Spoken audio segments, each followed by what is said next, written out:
Hi everyone. When you're thinking about the size of your magazine, this is something that you want to consider before you start anything else in your magazine. So you've already planned everything out with your storyboard, you know what kind of content you have, you know how many pages you're thinking of having. Now it's time to figure out what size your magazine is. Now the great thing about magazine design is there really is no rule to this. Only that there's a few standards that you'll find if you hit up a magazine shelf and start looking at the available sizes. Now the most common magazine size is an A4. This size is very close to a letter-sized document, it's just a little bit smaller. But this is what you're going to find for most all of those commercial magazines. All of those magazines on the display rack are going to probably fit within an A4 size.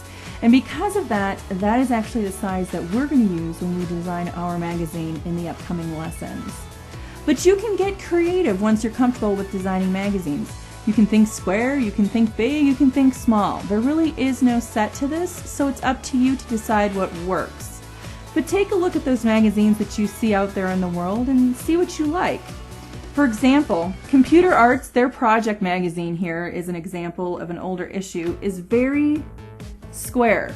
It's very different than even their regular issue, and it's very different than the A4 size. It was just something like this.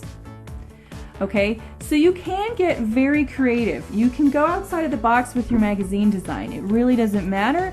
Just know that once you have a size set that you're going to want to stick to that from that issue forward. And I will say that size, when it comes to this, cost is a big factor, because the more creative that you get with your magazine away from that standard size, the more expensive your project will ultimately be.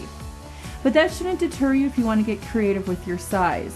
You can also get creative with your size if you don't intend to ever print your magazine. If your magazine is only going to be viewed online, then you can go crazy go nuts with the size, because that limitation of expense no longer applies.